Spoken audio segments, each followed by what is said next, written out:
into a human's bloodstream sounds terrifying. But what if I told you science has developed so far that they are actually doing it on purpose? Nanobots in medicine represent a new technology that could save millions of lives.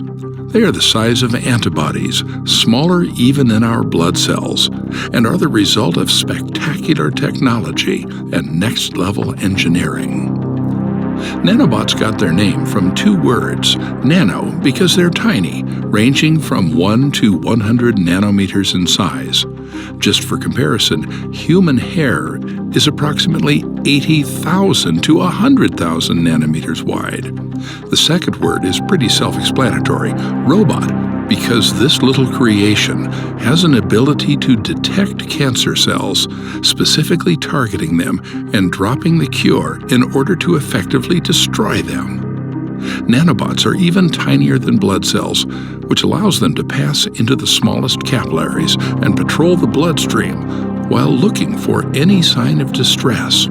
This type of medicine allows the nanobots to precisely target cancer cells while leaving healthy cells intact.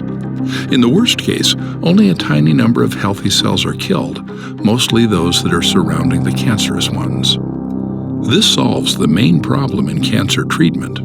The reason why cancer is known to be difficult to cure is because the medicine that the patient takes doesn't have an ability to target cancer cells only, so the medicine ends up killing healthy cells, leaving the patient exhausted and at risk by killing his immunity.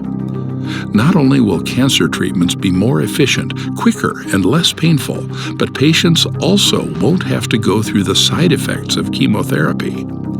So, has anyone been cured using this technology yet? No, but the world is getting closer to finally finding a way to cure cancer efficiently. In 2018, a group of researchers injected nanobots into the bloodstream of the test subjects. Traveled through the bloodstream, targeted the blood vessels around cancerous cells, and released blood-clotting drugs. According to the study, the treatment was successful in shrinking the... Don't know when this technology will become the main method to cure cancer. The process of building nanobots is difficult and has to be done slowly and precisely because it's done on microscopic scales.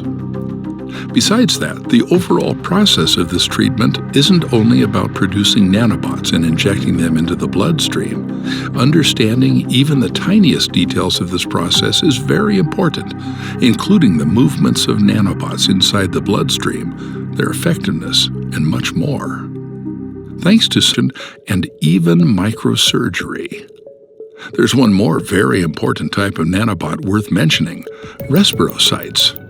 Respirocytes were designed back in the 1990s, and their purpose goes beyond our imagination. An blood cell that can be used to transport oxygen and carbon dioxide in the bloodstream, allowing scientists to produce artificial blood that would be used in blood transfusion and first aid scenarios. Even though a respirocyte is 6 times smaller than a normal red blood cell, it's able to carry 236 times more oxygen and carbon dioxide. This invention would be a huge medical milestone since it would bring a new lifeline for patients suffering from cardiovascular disease. Respirocytes, combined with hemostasis nanobots, to take care of a patient that was in an accident and is now losing huge amounts of blood.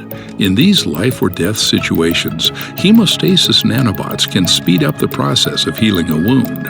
A 2-micron hemostasis nanobot contains a biodegradable fiber mesh thinner than a single nanometer, which is released into the wound after receiving a command from the control computer.